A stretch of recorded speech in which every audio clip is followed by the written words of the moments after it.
Okay, so my first visit to Stanford, I was asked by a nurse if I have been stressing a lot lately, and that somehow that does cause flare-ups.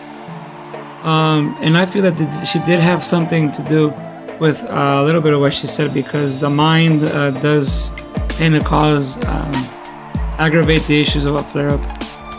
Also, a doctor at the ER hospital where I went to also said that food does not cause ulcerative colitis, that it is a genetic thing.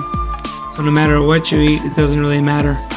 But we all know, those of us who suffer with irritable bowel syndrome or ulcerative colitis, that when we have a flare-up, we can't eat certain foods.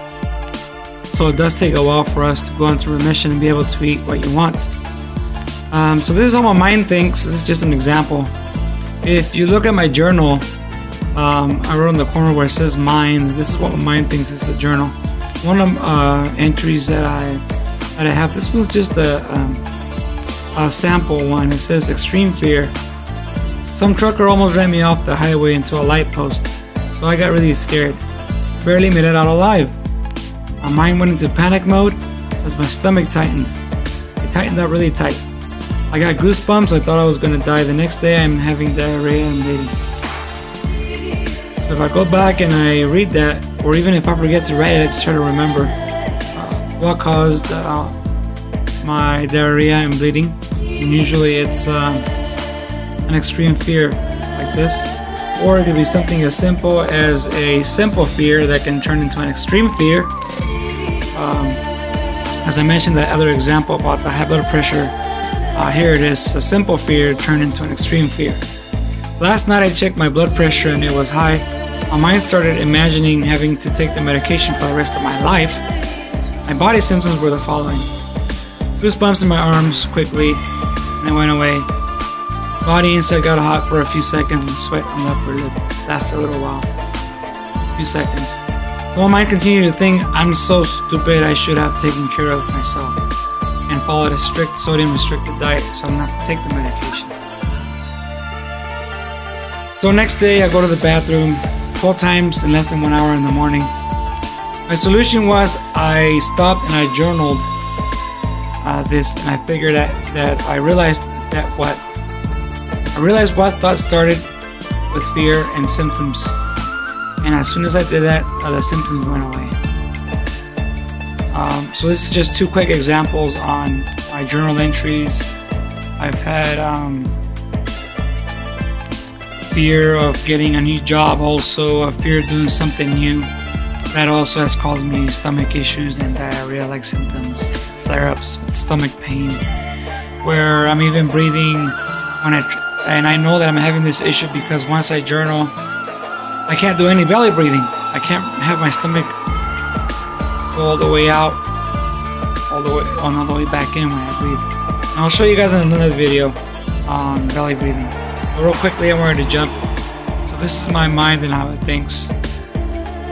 I would like for you guys to give it a try. I know some of you guys don't believe that ulcerative colitis can be caused by the mind. I used to think that way too. Until I started reading a book by Dr. John Sarno called Healing Back Pain. I'll go ahead and write the name of the book on the next page. This is what my food journal looked like. I just wrote a little bit of information because, like I said before, everybody's body and even your mind is different. So this is just an example of the type of foods to eat section. It looks like things that I was able to eat: yogurt, grapes, lettuce, white bread, water, bananas, apples, the red ones, not the green ones, probiotics of any kind, higher in the billions the better, cooked carrots or uncooked, liquid food, fish, and chicken breast. When you eat, make sure you drink lots of food. Lots of water, not lots of food. And you chew your food very, very slowly to where it falls apart in your mouth and kind of liquefies inside your mouth, especially when you're eating lettuce or breads or any food that's very sturdy, very hard. Make sure you drink water, and if you can drink Gatorade or anything else, you write it down. These are the foods that I couldn't eat. I could not eat any whole wheat. It would make my stomach hurt so bad I would have to rush to the restroom as soon as I would eat it. Same thing with broccoli, beans, and all greasy foods. I couldn't even eat meat for a while throughout the years, off and on, from 2003 to 2011. Forget about coffee. I never even tried to touch it. No way on the alcohol. No canned food. I tried it once. It was a big mistake, especially with the beans. That was, I thought I was going to end up in the ER again. No canned food, no processed food. If it doesn't come out of the ground, don't eat it. Don't even touch it. No spicy food whatsoever during a flare-up. Your colon and your intestines are already flared up, so there's no reason to add any more aggravation to it. Combinations. I made a section for food combinations too. A sandwich with lettuce, ham, very little mayo. I was able to eat that at a certain time when I had a different flare-up. Soup, Campbell's soup with corn flour, the Maseca brand. And then I wrote soup, your soup. Try one out and write about it. So this is a section where you guys should be able to write what you want. You do not have to try any of the stuff that I have here. You guys should, I encourage you guys to do your own. Very important. If you want to take your medications, do it. You will know when to taper off if that's what you choose to do. If you want to stay on your meds, that's up to you also as well.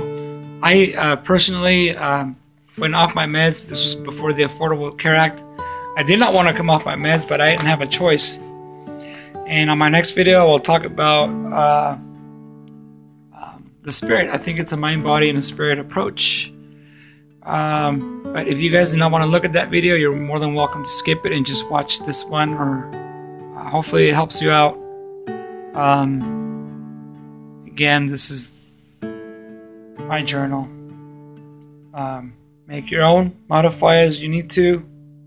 Take what you can use, leave the rest.